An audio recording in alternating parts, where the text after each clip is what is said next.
Thank you to come to this talk again. Today's topic is the Tathagata Garbha, the Dhammakaya, and One Noble Truth. And this terminology looks familiar maybe to you. And a lot of citations from different sastra or books, Buddhist books, are from the Śrīmālā Sutra. So I will try to explain what's in the sutra regarding these three topics. And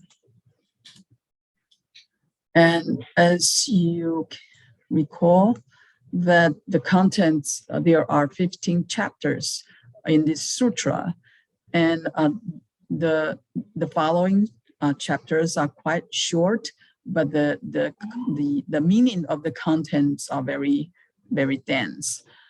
So you can explain it in a short way, or you can elaborate it, in a very good topics.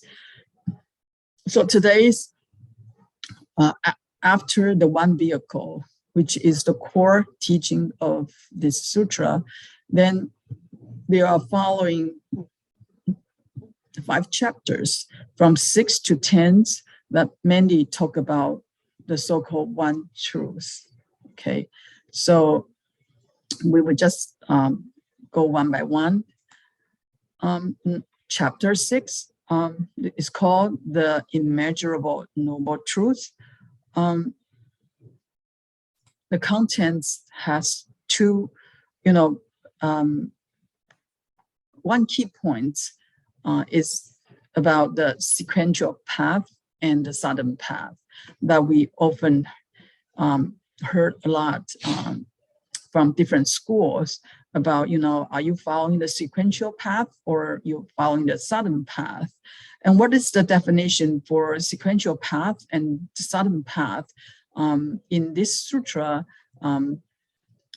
That there is a clear definition. So the so-called sequential path, in eliminating the vexations and cultivating the wisdom and attaining the reality, we will talk about this in these 3 aspects. And the King Śrīmālā says that what the Sravaka and Pratyeka Buddha's path is actually the sequential path, which is from which the wisdom that cultivated are called the so-called type 1 wisdom, and the full name is type 1 initial supramundane wisdom. So that you if you read Chinese version, you're kind of confused because 1 means number 1, but it's not. It's called the type 1.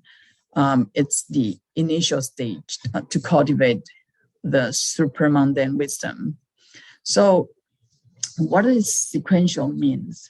So oftentimes people will ask, especially we are in the Mahayana traditions, sounds like we are not following the sequential path, but actually in our daily practices, you cannot avoid this. Okay, so for example, the Four Noble Truths, the first stage, the first step, that we need to know what the suffering is. Okay, so original Sanskrit term is called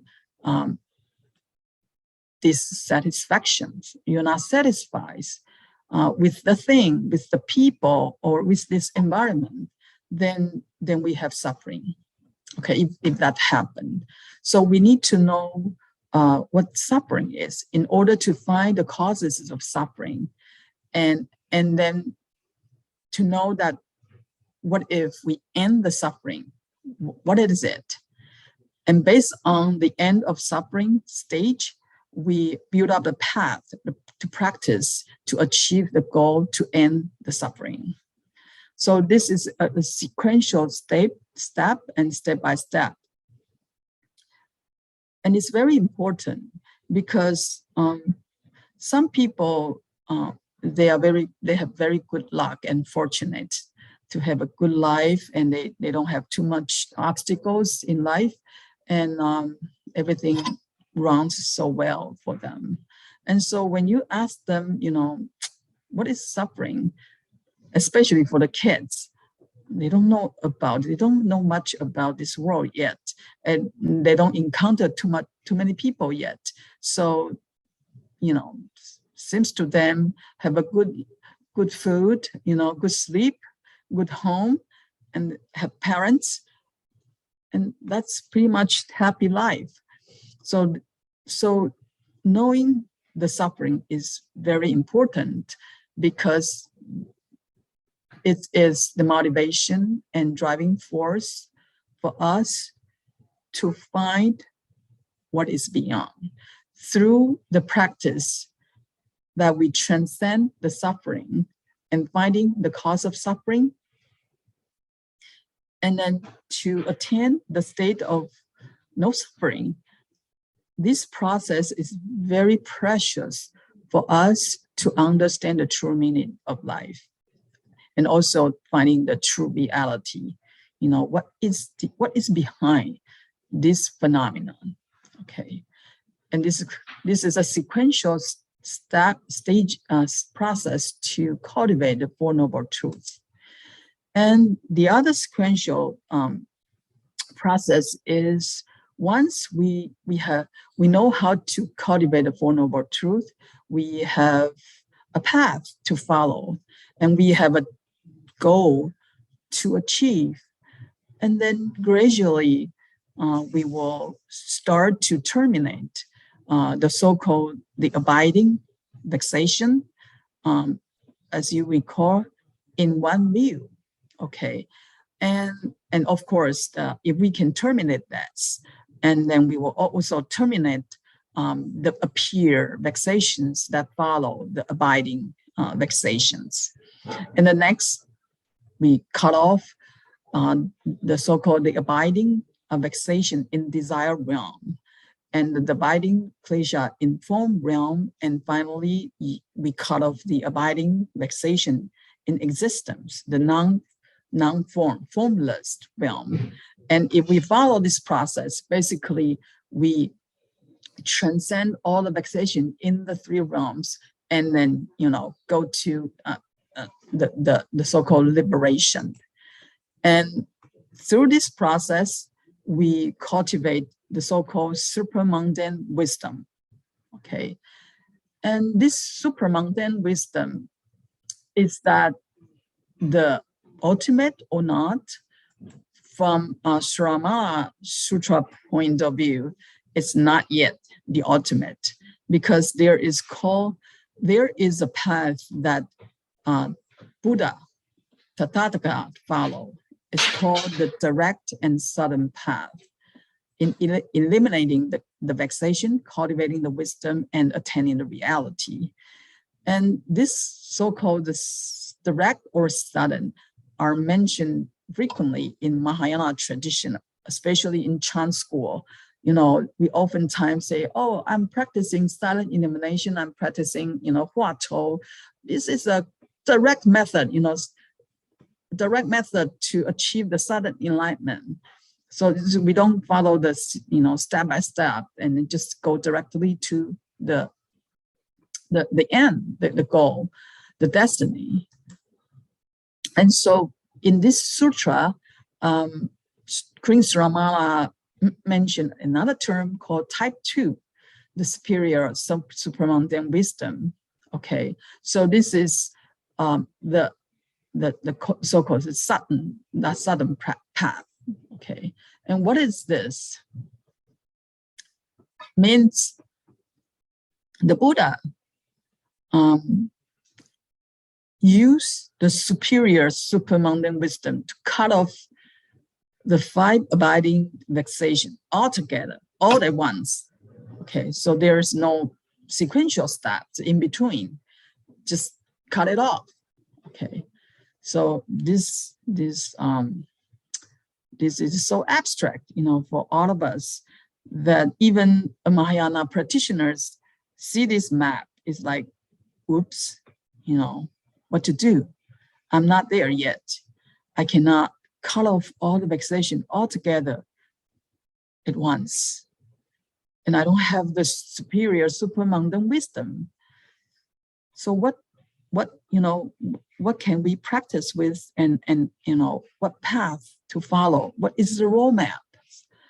A lot of people ask, us, Fashi or master about this, can we have a roadmap? Can we have a sequential steps to follow so that we know where we are, when we practice? And unfortunately, no matter what we mentioned in between, and this is not it. Okay, the main point is that cultivate the southern path. There is a key point called the comprehended and the knowledge are one. Okay, that's the crucial point to cultivate this southern path. In other words, when we have a wisdom, a knowledge, a mind to grasp an object, no matter it's a breathing or it's a huatou or any method to practice with, then the mind and the object are two different things. And then if we follow, this is what happened to the sequential path, that we have a mind to cultivate wisdom, and we have an object to practice with. And this is duality, dual things through this practice process. But if we practice the so-called southern path, that the comprehended object and the grasper or the knowledge should be one. Okay, so if okay, so this superior supermundane wisdom has three other names in this sutra. It's called the wisdom of Vajrapama, and the inconceivable wisdom of emptiness, and the wisdom of the ultimate reality. So from the name of this wisdom, or the power of this wisdom, okay, it's Vajra, it's the strongest. It's the it can cut off everything, and it's inconceivable. So you cannot use the mundane language, mundane symbol, mundane concept to describe it. And it's the ultimate, it's the final. And regarding the so-called the comprehended and the knowledge are one, it has been mentioned earlier in the chapter that when we talk about what is the so-called embracing the true Dharma, that the Queen Śrīmālā explained in the chapter that has a quite tense, quite a lot chapters, that the embracer and the true Dharma, and the process of embracing the true Dharma are one. So the three wheels are one. So here now is the knowledge, the grasping mind, and the comprehended, the grasped object are one.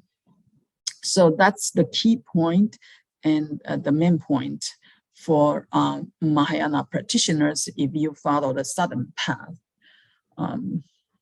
So never try to never try to grasp object, no matter object is outside environment or the object that in our mind. These objects are not the real object. If we think that they are real, then the duality established. Okay, so at some point we use the object as target to, we can use that to, like, oh, focus our mind, unify our mind. But eventually the key point is to practice this method until the method and the mind are one. The so-called the unified mind, and they become no mind. Okay, that's the important stage for the sadhana path. And now we talk about this sadhana path and sequential path. And the next Queen Śrīmālā talk about this very important concept called Tathagata. And this concept, so-called Buddha nature, are not mentioned in Sravaka or Pratyeka Buddha school. Okay, and so why this is important? First of all, Queen Śrīmālā mentioned that this Tathagata is the state attained by the Tathagata. So the Sravaka and the Pratyeka Buddha practitioners never know what that is. And it's very profound and subtle to understand. So, and so we need to be very carefully to understand this topic. So in the Ratna Gotra Vipada Sastra, it explains what the Tathagata means. It has three aspects. The Garbha has three aspects, meaning the womb, the essence, and the matrix. And first of all, the Tathagata is the womb for all sentient beings to develop. A womb, like mother's womb, it means an incubator. It's an incubator that it can grow, all the sentient beings. And so we all the sentient beings relying on this womb in order to develop, to manifest. And the second is it is the hidden essence covered by afflictions. That means it's the essence. This Tathagata is the essence of all sentient beings, self-natures. Even though it's covered by the affliction, like we ordinary people right now, we have so many afflictions right now, so we cannot see our Buddha nature. So, but it doesn't mean that this essence does not exist. It's always with us, even it's hidden. And the third is the matrix for preserving immeasurable virtues. So the so-called matrix, this I'm not sure this term can perfectly explain these functions. So a matrix means that whatever it can support all the virtues, all the functions of the mind, or all the virtues of this Buddha natures with it. So based on these three definitions. There is a simile. I think it's very good to explain these three aspects. So in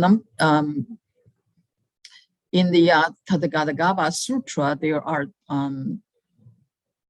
9 similes. The number 8 is called a poor woman bears a noble son in her womb. Okay, so basically a poor low-class woman. Every woman has a womb, and this womb is actually bearing a king, a son of the king. And here, when this woman is, we call it a poor woman, means it's covered with all kinds of afflictions. So we cannot show as a queen, like Śrīmālā. So we are covered by the afflictions. So we looks like a poor woman. We don't know we have a treasure within. And the womb, the king, the prince that the poor woman bear with is actually represent the Tathagata, and the womb represent the Tathagata Garbha. So in other words, no matter we are Buddha, we achieve the Buddhahood or not, even we are covered by the affliction, we still have the Tathagata Garbha, the womb, to carry Tathagata, the Buddha, within. Okay, so that's the explanation for the Tathagata Garbha. Okay, so this is the womb that can cultivate a Buddha. And in order to approach this path, that one thing is very important is to have faith and understanding with determination. So here, Prince Śrīmālā specifically mentioned that whoever wants to follow this path should have no doubt about the Tathagata Garbha and should no doubt about the Dharmakaya. And in order to understand the 2 kinds of noble truths. Okay, so now come more terms.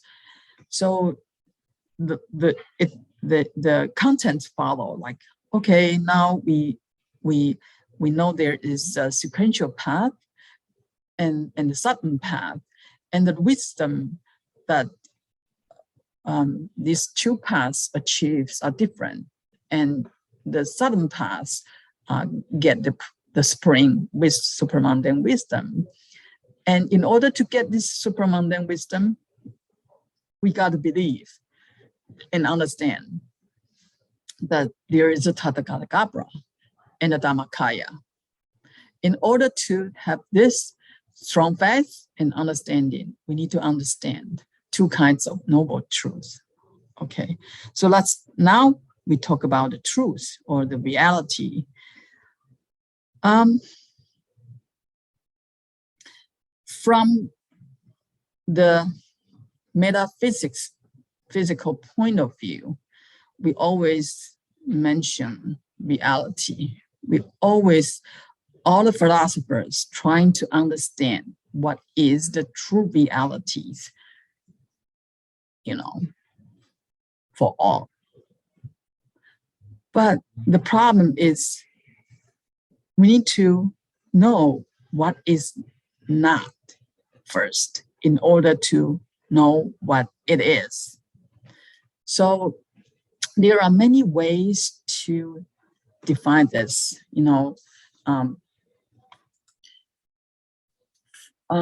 from the original Buddhist teachings that continue or carry the Hindu concept that mentioned originally in the Upanishad book, that there are 2 truths. Okay, these 2 truths is not as Śrīmālā's, what Prince Śrīmālā mentioned, but we need to understand this. Okay, so usually we will hear that the so-called conventional truth. Okay, this conventional truth is based on the common understanding of ordinary people, and it refers to the empirical reality, usually accepted in everyday life and can be admitted for practical purpose of communication. Okay, so for example, if we want to talk about suffering, you know, we need to mention that, oh, you see, you're hungry, right? But you have no food to eat. And this sensation, you know, you suffer because you cannot tolerate anymore, and you worry about your future so much. So there are many kinds of sufferings involved. We can explain it. We all know, you know, what hunger means. And based on this common language, and we don't feel, you know, hungry is not good, and it feel bad.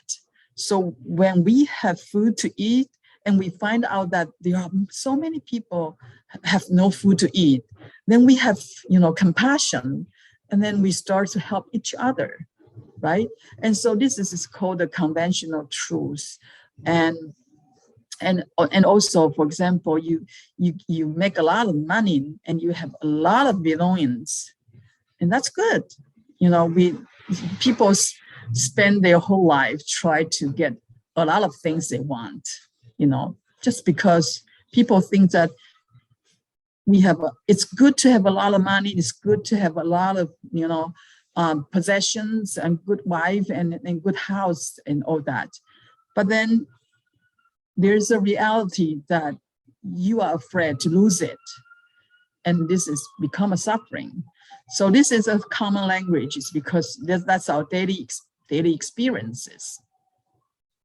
And if I say, oh, don't worry, you know, let go of your possessions because it's all empty, then people get confused and sometimes they get angry, you know, like, what are you talking about?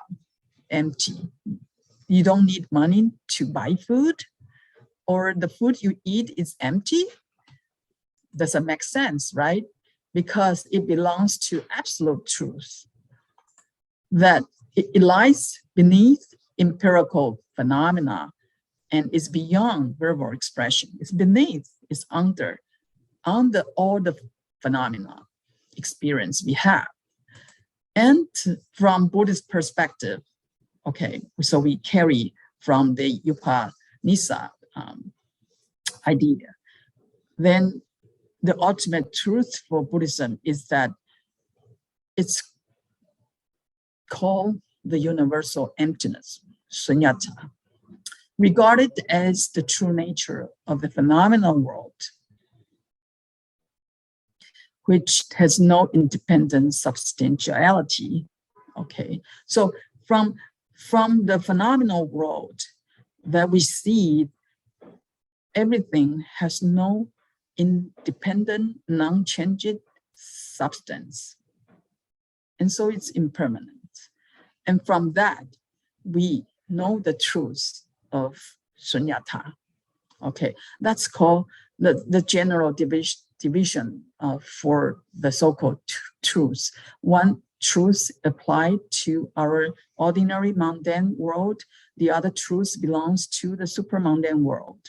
Okay, and our goal, you know, our goal is to find the absolute reality from the conventional truth.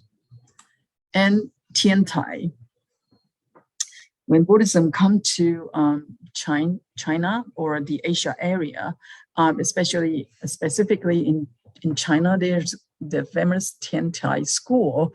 It further divided based on the practice of Four Noble Truths. There are four kinds of Four Noble Truths. So one is called Tripitaka teaching. Okay, so this truth, the reality, the goal for this teaching is to see the impermanence of phenomenal arising and perishing. So whatever we think, whatever we see or perceive, that things are permanent or, like solid existent, that we need to cultivate to see that everything is impermanent. Okay. And the second type is called the universal teachings. So the reality goes up to, the Four Noble Truths as non-arising and perishing. Okay. In other words, when we can see things is impermanent, that we need to see further that actually for the illusory arising and perishing phenomena, there is a state that supports this. It's not related to arising and perishing. Okay, that's called a universal teaching. And the third one is called particular teaching, and it's called the infinite Four Noble Truths. So basically, from the first two teachings, you transcend the three realms. But after that, for Bodhisattva path, that Bodhisattvas make vows to deliver sentient beings, so they will encounter numerous individuals and to help them, transcend.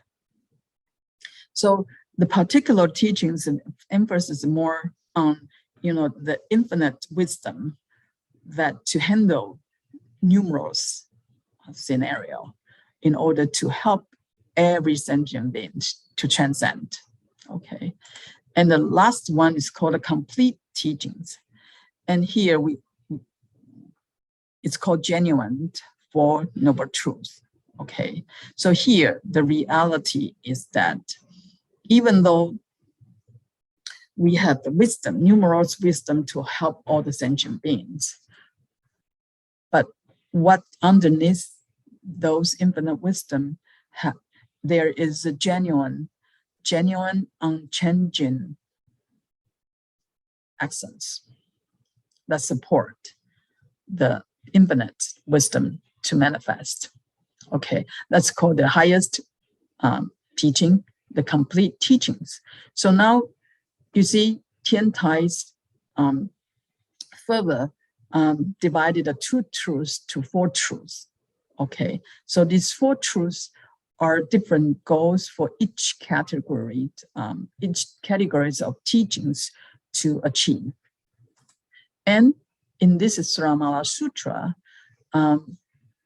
it has different category, different classification of the truth or the reality. It's still called two kinds of noble truths, but one kind is called created noble truths. The other, uncreated noble truths. So I find the definition from the Sanskrit term, so that you understand, that there are different translation for that. Basically, the created noble truths mean that it's made artificially, it's not naturally or spontaneously produced. Okay, so you need to do something, artificially do something, or make some effort to practice it. For example, I don't like this person. I just don't like them because he or she always, trouble me or, mistreat me or do something bad on me. So I don't like that people. But I need to, I know it's wrong. I told you it's not good. The Buddhist teaching taught us, this is suffering. You shouldn't see that person, and doing bad things on you. Maybe you've done something wrong in the past life. Now you repay, you adapt, and so on and so forth. Through a lot of, logical understanding or some, interpretations. Okay, now I know it's wrong. Then I need to do some effort Okay, so when I see that person, I watch my breath. Don't give emotion just yet. Watch my breath. Calm my mind first, and then generate compassion to that person, and so on and so forth. This is called the created noble truth, because we have to do something. We have to do something, with effort in order to see the noble truth. But the second type is called uncreated noble truth. It's the Buddha's, the Tathagata's level, that they don't need to do anything anymore. It's natural, it's genuine, it's unsophisticated. It's, it just exists there. You don't need to do anything because you are always with the truth. You're not your mind. That the mind is never illusory, fooled by the phenomena or the principle. So you don't need to do anything. And your mind is with the reality all the time. And that's what Queen Śrīmālā keep talking about, embracing the true Dharma, embracing the true Dharma. What's the meaning of embracing the true Dharma? Is that you and the Dharma are one. You are the Dharma. You are the true reality. Okay. At that point, it's called uncreated noble truth. Effortlessness. Okay. So Prince Śrīmālā continued to explain what is created noble truth. It's called the infinite Four Noble Truth, the finite Four Noble Truths.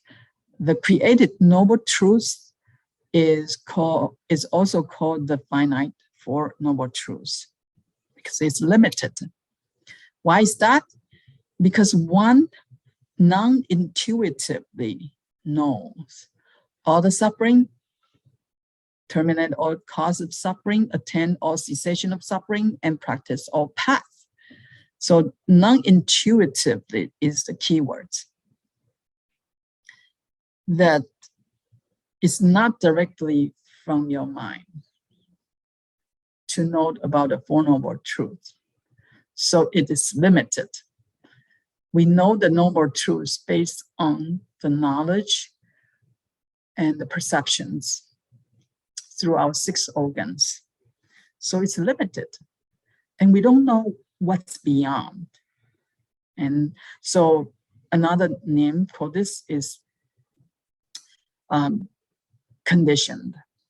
Okay, so things we perceive that, we understand the Four Noble Truths non-intuitively, then they all will be the so-called conditioned life and death and unconditioned life and death. We talked about that before. And so does nirvana with remainder and nirvana without remainder. There are these 2 differences arise because we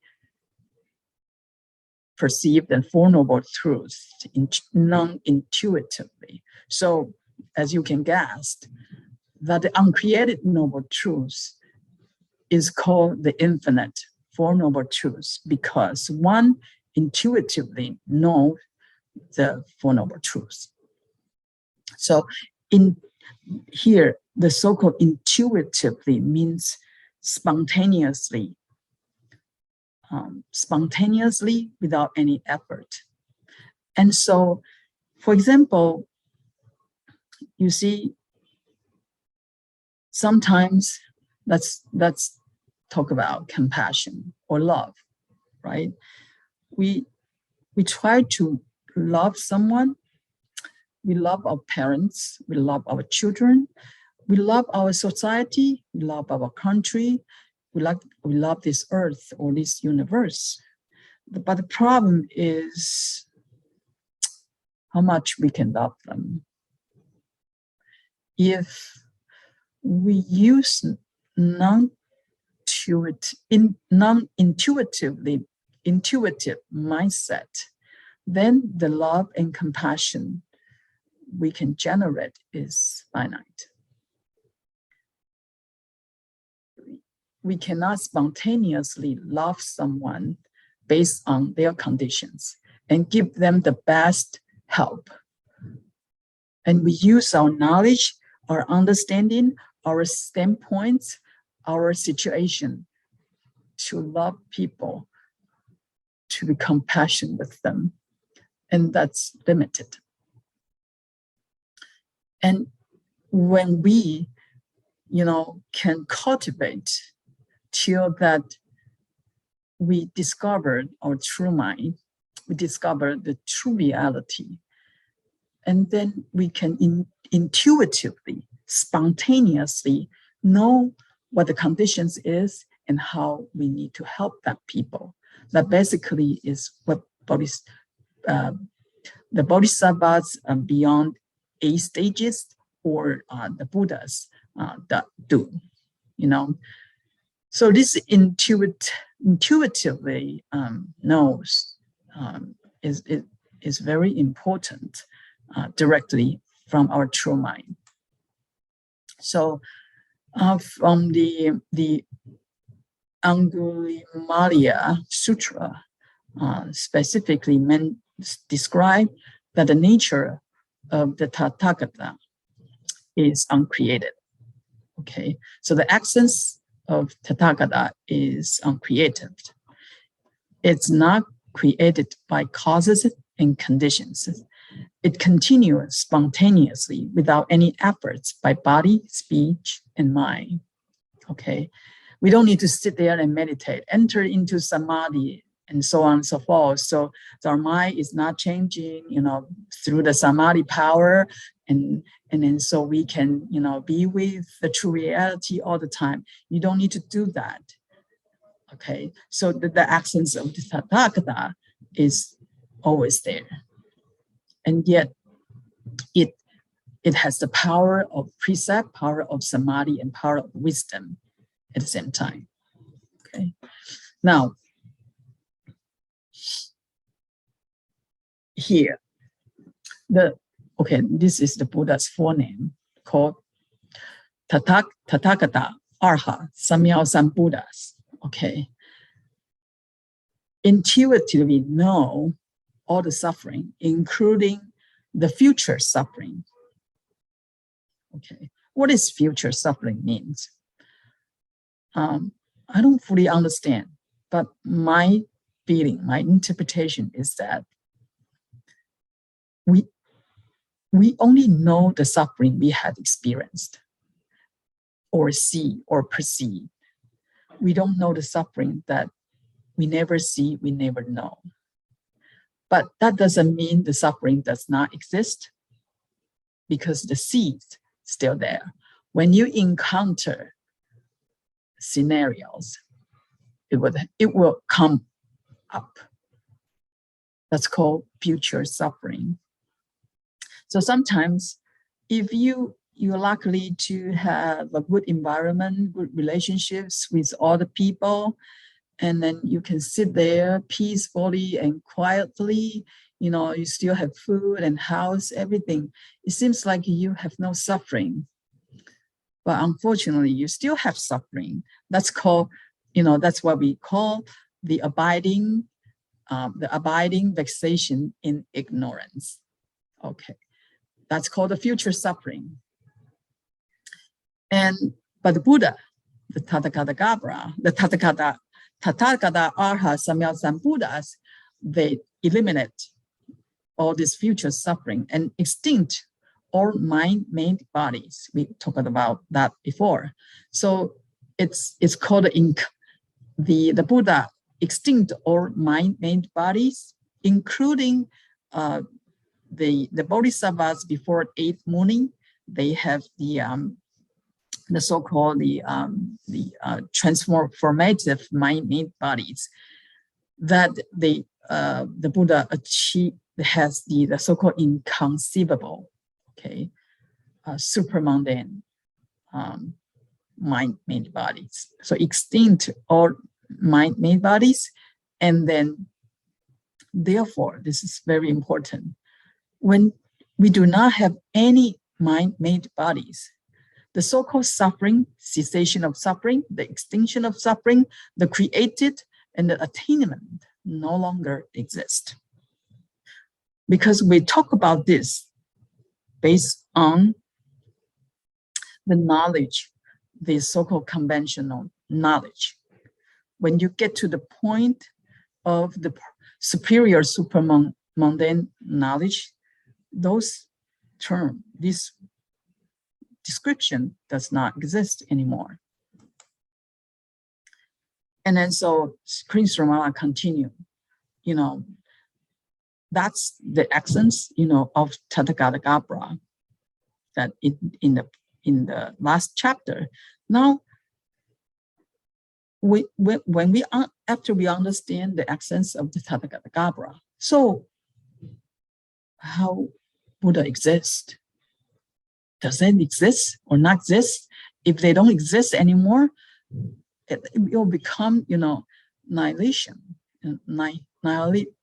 nihilism. This is another extreme views. So Prince Śrīmālā continue, the so-called cessation of suffering does not mean to destroy the Dharma, first of all. When we practice, try to set a goal to cease all the suffering, this path, the practice to achieve this goal does not mean to destroy the Dharma of suffering. So if that person make me suffer, so I just run away from it. If the money, too much money, make me suffer as well, then I give away all the suffering, the money, okay? And if this body and mind is the problem for all the suffering to come get me, that's get rid of the body and mind, then I'm liberated. The Prince Śrīmālā say, no, sorry. The so-called cessation of suffering does not mean that you need to, destroy any of the Dharma. All the Dharma is still there. Okay. The so-called cessation of suffering means, return to the state of beginningless and non-created, non-arising and non-perishing, utterly shattered yet everlasting state. Get back to the cessation of suffering stage through practice. Its self-nature is intrinsically pure and free from all the klesha store. The vexation store means all the seeds of vexations that stored is clean, pure, purified. Okay, now this term, self-nature, the intrinsically pure self-nature. We will talk about that in the next talk. So there are another two terms come up that you frequently cited from this sutra. Is called, I choose these two words, okay, but you probably can see some other translation as well. I choose like entwined and untwined with klesha. Okay, so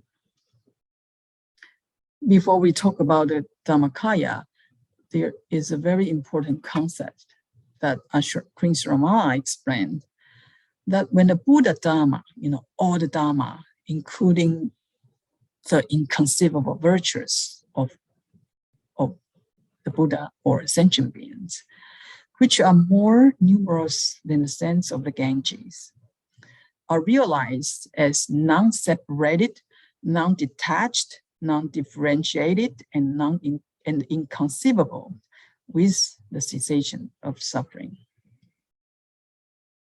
It is called the Dhammakaya of the Tathagata.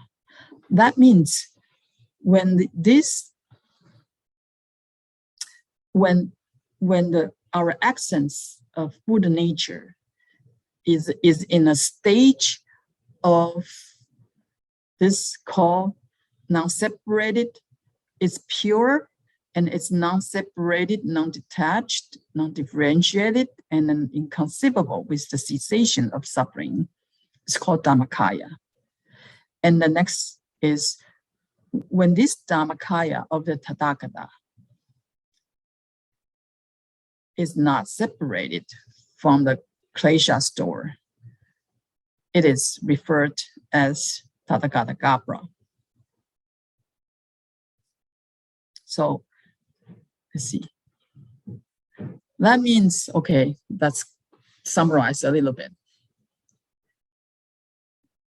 We have the Buddha nature, the essence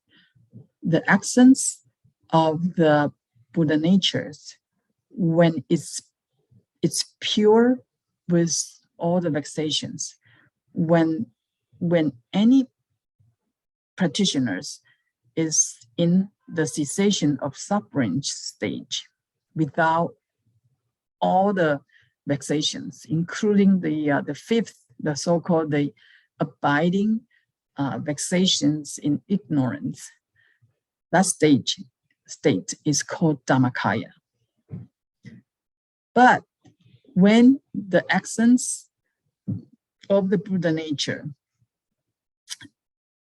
is still not separated from the, we still have the vexation with us, means we are not losing our Buddha nature. We still have our Buddha nature. But when the ordinary sentient beings still have vexations, we call our Buddha nature Tathagata Gabra, because it's a capacity. It's the capacity that we never lose. Okay, so these two terms that we need to know how to use it. When you see the term, the Dharmakaya is mentioned, that means it described the pure state of the Buddha without any vexation. When you see Tathagata Gabra mentioned in the context, that means it's related to the Buddha nature that all the sentient beings who still have all kinds of vexations has. Okay. Now, very important, the meaning of emptiness. We talk about the sunyata, right? The superior supermundane wisdom is about the emptiness, and it's also very important. What the knowledge of emptiness really means. Okay, and as Śrīmālā says that it's the knowledge of the Tathagata Gabra is the knowledge of the emptiness of the Tathagata. And this knowledge, this wisdom has not been seen directly and understood by the Sravaka and Pratyeka Buddha. So what are these two kinds?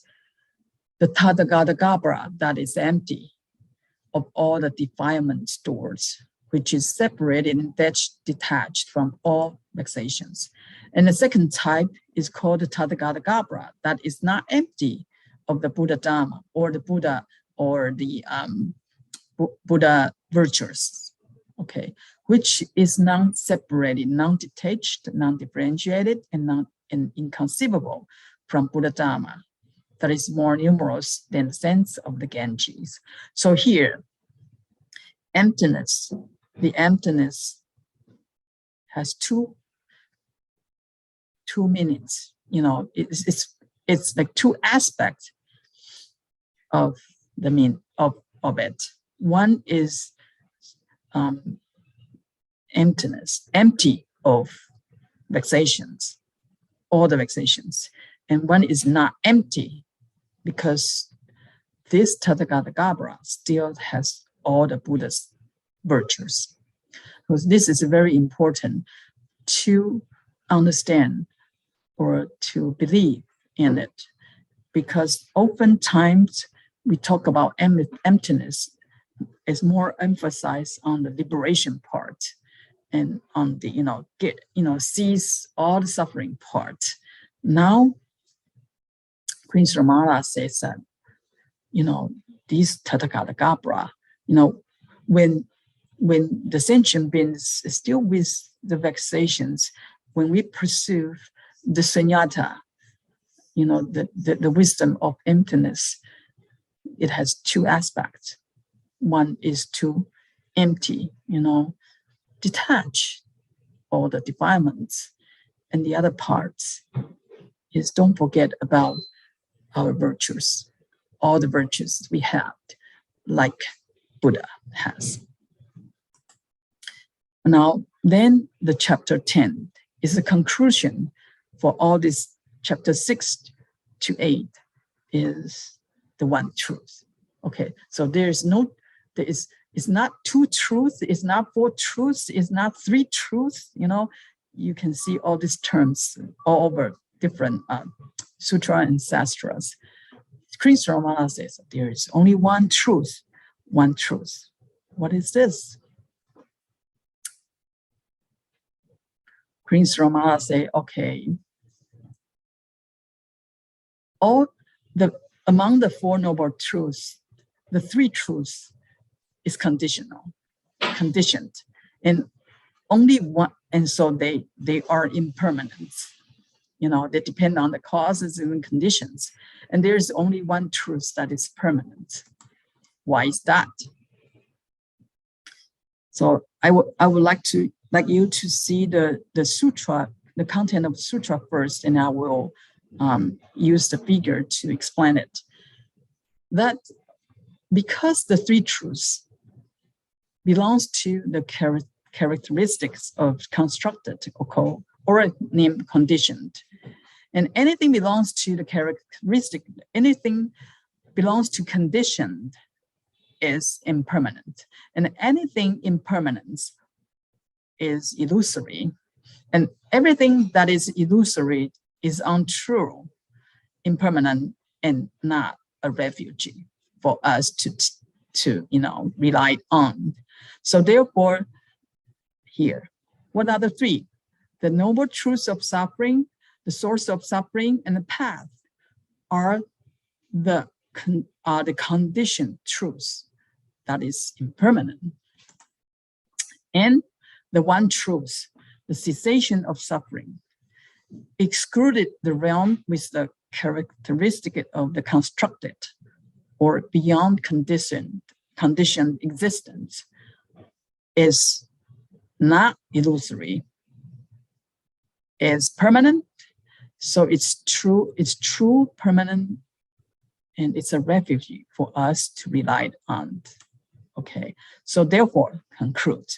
Right now we talk about all the Tathagata Gabra, Dhammakaya, the true truth, all that is the purpose, or the goal is to point out that there is only one superior true reality. It's called the supreme true reality. It's called the truth of cessation of suffering. Okay, so give me 1 minute to conclude it. Four Noble Truths divided into impermanent truth and permanent truth. The truth of suffering, the truth of cause of suffering, and the truth of path belongs to the impermanent truth that is conditioned. And the real truth, the ultimate truth, which is permanent, is the cessation of suffering that's beyond conditions. Okay, probably I talk about that later. So this figure is very important. Even though, for example, I use the Tian Tai as an example that, for different stages to practice the Four Noble Truths, actually, it is the Noble Truth of cessation of suffering is the key that link and continue the practice from the Tripitaka teaching all the way to the complete teaching. That means the cessation of suffering represent the supreme reality as a goal for each level to practice to achieve. And the goal of the reality decided, what kind of practice we take and what kind of path we follow and what kind of destinations we get. And so we need to know that different traditions, different schools, how they define the state of cessation of suffering, the true reality, and to know that, what path to follow and what practice to take. And it's okay, it's necessary, that we follow the sequential paths at some point. But we need to know, for Mahayana practitioners, we need to know that what stages, what the true reality you set, and don't stay or track in between, intermediate state. We need to find the ultimate true reality to know that's our final goal. And you can have different stages underneath. But the supreme true reality we must know, that is the Dhammakaya or Tathagata Garbha, the true reality. Okay, that's finish the talk. Okay, here I found this is very, very interesting.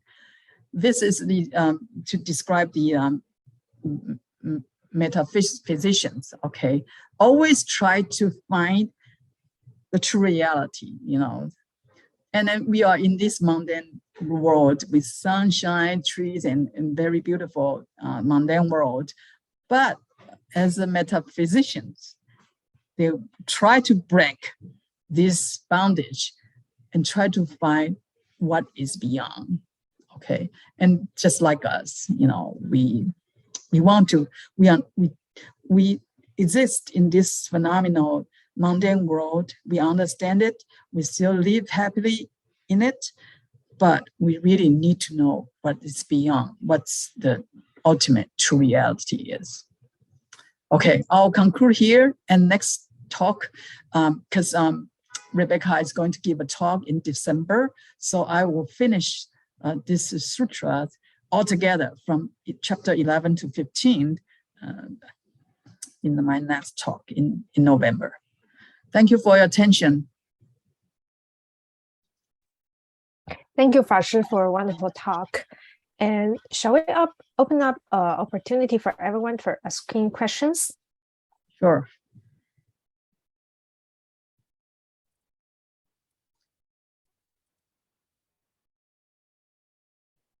No question.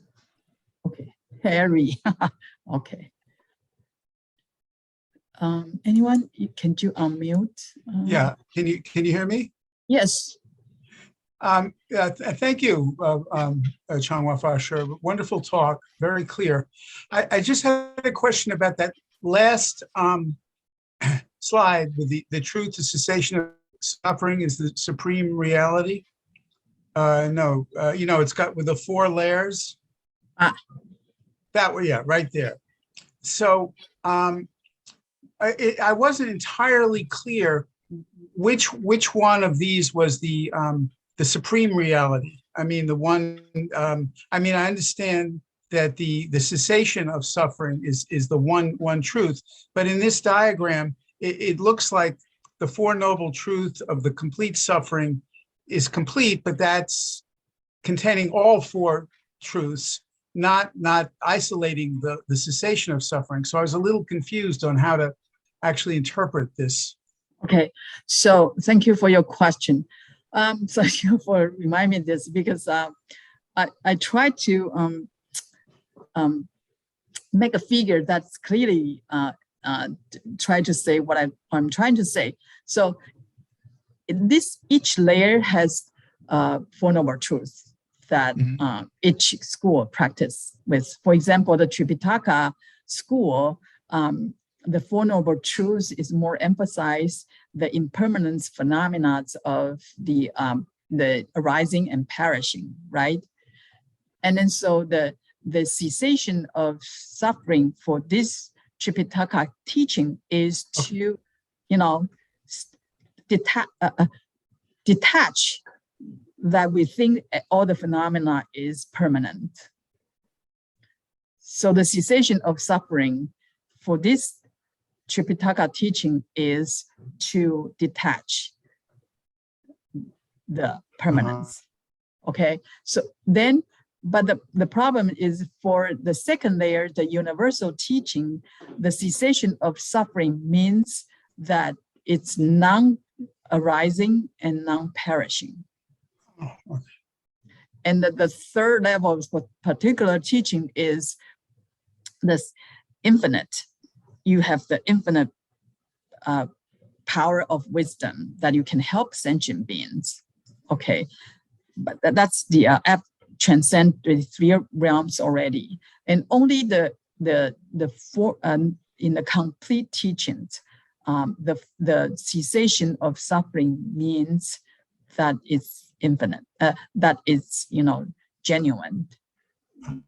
That's the one that's effortless, right? Yeah. So here I have a figure of this here. Okay. Yeah, that's clear. Thank you. Yeah.